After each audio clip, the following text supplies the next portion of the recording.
तो चलिए शुरू करते हैं। आपको बता दूं आज खड़गे क्यों बोले हैं।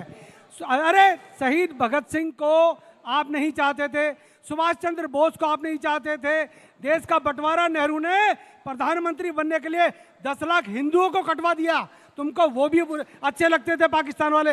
अरे इस देश में कितना कत्लेआम कराना चाहते हो भाई, अब तुम्हारे को हम पसंद नहीं है, खड़गे करनी सेना का नाम ले रहे हैं। समाजवादी लोग हैं, विकास खुशहाली चाहते हैं। कन्नौज में रहकर के हम लोगों ने भाईचारे की सुगंध दी है। ये जो भारतीय जनता पार्टी के लोग हैं, इनकी नफरत की दुर्गंध है। मैं तो कन्नौज के सुगंध वाले लोगों से कहूंगा, ये भारतीय जनता पार्टी की दुर्गंध को हटाएं। अभी तो थोड़ी हटाई है, अगली बार और हटा दो, जिससे कि कन्नौज का विकास रुका हुआ आगे बढ़ जाए। आप बताइए, दुर्गंध पसंद करते हैं इसीलिए गौशाला बना रहे हैं, हम सुगंध पसंद कर रहे थे इसलिए इत्र पार्क बना रहे थे। कि श्री रामचंद्र कह गए सिया से ऐसा कलयुग आएगा, गोपालक श्री यदुवर कुल में ऐसा नेता आएगा कि बकरे कटने में खुशबू लगेगी और गोमाता में बदबू पाएगा। नमस्कार दोस्तों, आज की डिबेट भाजपा के सुधांशु त्रिवेदी, समाजवादी पार्टी के राजकुमार भाटी और करणी सेना के अध्यक्ष सूरजपाल आहूजा के बीच होने वाली है। संसद में राणा संघ पर विवादित बयान देने के बाद समाजवादी पार्टी के सांसद रामजी लाल सुमन के घर पर करणी सेना ने हमला कर दिया। इस मुद्दे पर संसद में भाजपा और कांग्रेस के बीच तीखी बहस हुई। कांग्रेस अध्यक्ष मल्लिकार्जुन खड़गे का कहना था कि वो दलित होने के कारण उनके घर पर हमला हुआ, जबकि भाजपा के सांसद ने उनसे माफी मांगने की भी मांग की। आज की डिबेट का विषय भी इसी पर होने वाला है, जिसमें सुधांशु त्रिवेदी और करणी सेना अध्यक्ष ने मिलकर विपक्ष को बुरी तरह से धो डाला। तो वीडियो को आखिर तक जरूर से देखना, वीडियो को लाइक और चैनल को सब्सक्राइब करना मत भूलना। तो चलिए शुरू करते हैं आज की मेन डिबेट। आएगा मजा खेल का, बहुत मजा आएगा। बड़ी शिकायत कर रहे थे कि हमें तो लाठी डंडा लेने पर मजबूर कर दिया, कोई बीजेपी वाला भी नहीं बोला सदन में, कोई हमारी तरफ से नहीं बोला। 2 दिन हमने शोर मचाया है अंजना जी देश में। शोर नहीं कहते सर, इसको उत्पात और अपराध कहते हैं। सही पकड़े हैं। हमने यूपी पुलिस आप की अपराध लाठियां कहते खाई हैं हैं, इसको। तब जाके संसद जागा है। देश का उपराष्ट्रपति जो सभापति है राज्यसभा के, वो 2 दिन बाद बोले हैं। मैं आपको बता दूं आज खड़गे क्यों बोले हैं। अरे शहीद भगत सिंह को आप नहीं चाहते थे, सुभाष चंद्र बोस को आप नहीं चाहते थे, देश का बंटवारा नेहरू ने प्रधानमंत्री बनने के लिए 10 लाख हिंदुओं को कटवा दिया, तुमको वो भी अच्छे लगते थे पाकिस्तान वाले। अरे इस देश में कितना कत्लेआम कराना चाहते हो भाई, अब तुम्हारे को हम पसंद नहीं है, खड़गे करनी सेना का नाम ले रहे हैं।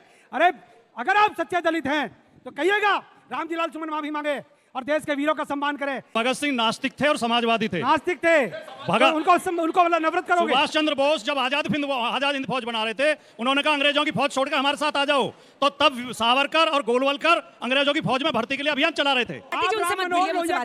माफी मांगने में क्या अड़चन है रामजीलाल सुमन? क्या मुस्लिम वोटों की नाराजगी का डर है? रामजीलाल सुमन माफी क्यों नहीं मांगते इस पर? नहीं, देखिए मैंने शुरू में आप कह रहे हैं वो महान है, वो गद्दार कह रहे हैं। आपने मंगवा देंगे पूछा, मैंने उनकी माफी मांगने में क्या अड़चन है ये बता दीजिए। ये तो उनसे बात करके ही पता चलेगा, लेकिन माफी किस बात के लिए मांगे? वो एक तथ्य तो रखा उन्होंने। मतलब अखिलेश यादव कह रहे हैं कि राणा सांगा महान थे, राजकुमार भाटी कह रहे हैं राणा सांगा महान थे, परंतु रामजी लाल सुमन माफी नहीं मांगेगा। मानता हूँ मैं तो, रामजी लाल सुमन माफी नहीं मांगेगा। क्या मेरी माने और आपकी माने गोबर से उपले नहीं थे पे क्या, और उसी उपले की रोटी से हमने अपना पेट नहीं भरा क्या? हम लोगों ने भैंसे चराई, गाय चराई और उपले की रोटी खाई। आज अखिलेश यादव को बदबू आती है, अरे वो उसको भी माफी मांगनी चाहिए। आपका एकदम पॉलिटिकल एजेंडा लगता है मुझे सूरजपाल जी। आप अखिलेश बाबू कांग्रेस अखिलेश को कुछ नहीं आता है, गाय हमारी माता है, अखिलेश को कुछ नहीं आता है। क्या लग रहा है कि श्री रामचंद्र कह गए सिया से ऐसा कलयुग आएगा, गोपालक श्री यदुवर कुल में ऐसा नेता आएगा कि बकरे कटने में खुशबू लगेगी और गोमाता में बदबू पाएगा। और एक और बात कहना चाहता हूं, एक मिनट। और जिसको सबसे ज्यादा दुर्गंध नजर आती है, तो मैं कहना चाहूंगा गोमूत्र का anti fungal anti bacterial medicinal patent है यूएस में, पेटेंट नंबर है 641005 अखिलेश यादव जाकर देख लो। और चलो एक दोहा सुधांशु जी ने बोला, एक मुझे भी याद आ गया। बहुत अच्छा। सीता माता रो रही बीजेपी के काम से, सारा चंदा खा गए मेरे पति के नाम से। राम के नाम पे जो आपने घोटाले किए हैं, राम के नाम पे जो आपने लोगों को ठगा है, और आपने अभी अंजना जी, अरे सीता मैया आपको ठगी क्या? आपने अभी बाइट सुनवाई अखिलेश जी की। अरे जैसे मुलायम सिंह ने कार सेवकों के ऊपर गोलियां चलवाई, कंट्रोल तो करिए अपने सूरजपाल जी, माइक नीचे अभी अखिलेश जी की आपने बाइट सुनवाई, वो कह रहे हैं बीजेपी की नफरत से दुर्गंध आ रही है, तो क्या गलत कह रहे हैं? ये जो पूरे प्रदेश में, पूरे देश में नफरत फैला रहे हैं। गौशाला का जिक्र तो उन्होंने ऐसा इसलिए किया कि दर्जनों गौशाला हैं जिनमें मरी हुई गायें सबने देखी हैं। ठीक है, चलिए अब कुछ जेसीबी से उठा उठा के फेंकी गई हैं। अभी तक इस पूरी डिबेट में आपने काफी सारी खबरें खो दी हैं, तो मैं पूछना चाहता हूं कि कब तक आप ये खबरों को खोद के इस देश को बांटते रहेंगे, क्योंकि और तो कुछ हो नहीं रहा है। राणा सांगा को लेकर जिस तरीके से बताया गया कि वो गद्दार थे, क्या ये शोभा देता है, ये शोभनीय है कि ऐसे महान पुरुष जिन्होंने देश के लिए त्याग किया, बलिदान किया, उनके खिलाफ इस तरीके के अशब्द अभद्र टिप्पणी की जाए, क्या ये शोभनीय है? मेरा सवाल ये है कि ये जो प्रोपेगेंडा चलाया जा रहा है, ये सिर्फ एक प्रोपेगेंडा है या 2027 की चुनाव की तैयारी है, जो 21% दलित वोट आप मांगना चाहते हैं और यूपी में अपना स्थान बनाना चाहते हैं?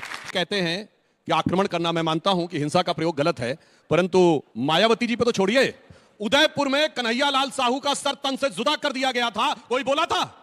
बोलिए, कोई बोला था? और कन्हैया लाल साहू ओबीसी समाज से थे, तब जात नहीं दिखी थी। क्योंकि यह भी याद रखना चाहिए कि जब जब ऐसी फोर्सेज उठती हैं तो किसी जात बिरादरी को नहीं छोड़ती हैं। मैं यादव समाज के लिए कहना चाहता हूं, 2007 में रमाकांत यादव बाहुबली भी थे, मुलायम सिंह जी के सबसे खास थे, आजमगढ़ सांसद क्यों छोड़ा था? क्योंकि जब दंगा हुआ तो यादवों को नहीं बख्शा गया था और मुलायम सिंह जी की सरकार से रिएक्शन में छोड़ा था। भागलपुर वो खड़े हैं, भागलपुर में 89 में यादव समाज के साथ क्या हुआ था, इसलिए मत छोड़िए। फिर मैं एक लाइट मोमेंट पे कहता हूं, भाई माफी मांगने में क्या गलती है, क्या प्रॉब्लम है? वो पुराना गाना था, मुझको राणा जी माफ करना, गलती मारे से हो गई। तो एक लाइन कहना चाहता हूं इन लोगों की तरफ से कि मेरी सारी बुद्धि और इज्जत मैं काले मार्क्स और मौलाना के कदमों में जाके सो गई, मुझको राणा जी माफ करना, गलती मारे से हो गई। देखिए, लेकिन आपको सूरजपाल अमूजी इस बात का जवाब देना होगा। युवा पूछ रहे हैं, आप क्या एग्जाम्पल सेट कर रहे हैं?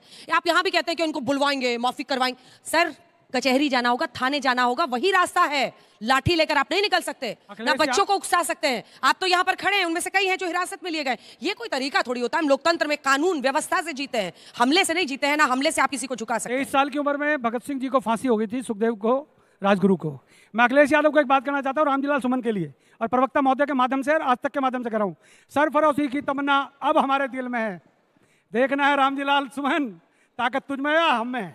माफी तो मांगनी पड़ेगी, माफी तो मांगनी पड़ेगी, चाहे कुछ हो जाए। पूरे देश के अंदर चक्का जाम करने की ताकत हम भी रखते हैं। अगर अखिलेश यादव आपने ठान लिया है और आपके सांसदों ने ठान लिया है, तो महावीरों का और महापुरुषों का अपमान इस हिंदुस्तान में नहीं होने देंगे। ये नेहरू और राहुल गांधी की मम्मी का देश नहीं है, यह हिंदुस्तान है। भी जरूरत है, ये माइक चाहिए होता है बोलने के लिए। फांसी लगवा दीजिएगा, हमें फांसी चढ़वा दो। अंजना जी हो गया उनका, क्या बेइज्जती करा के जिएंगे? अंजना जी बेइज्जती करा के जिएंगे तो किसी के का अपमान करेंगे? अंजना जी हो गया। नहीं, लेकिन बेइज्जती नहीं कराइए, किसी की बेइज्जती कीजिए भी तो मत। पसंद हो नहीं गया। थे, नेहरू को सुभाष चंद्र बोस पसंद नहीं थे। बस हो गया, और समाजवादी पार्टी को देखिए, हम लोग पसंद नहीं थे। देखिए, एक मिनट भाटी जी, आपको टोकना चाहिए। एक मिनट भाटी जी, तुम टोक नहीं रही हो, क्या कर रही हूँ? नहीं, आपने उस बात पर नहीं टोका। मृत्युंजय तिवारी जी। क्षत्रिय का हो, ब्राह्मण का हो, दलित का हो, सबका बराबर है। बिल्कुल। और सबके स्वाभिमान है तिवारी जी। और सबकी इज्जत है। तिवारी जी, लाइन में जवाब काटना दो लाइन पड़ेगा। में बिल्कुल, आजादी का ये अमृत काल है, तो हमें याद रखना चाहिए कि अभी बहुत कुछ बाकी है।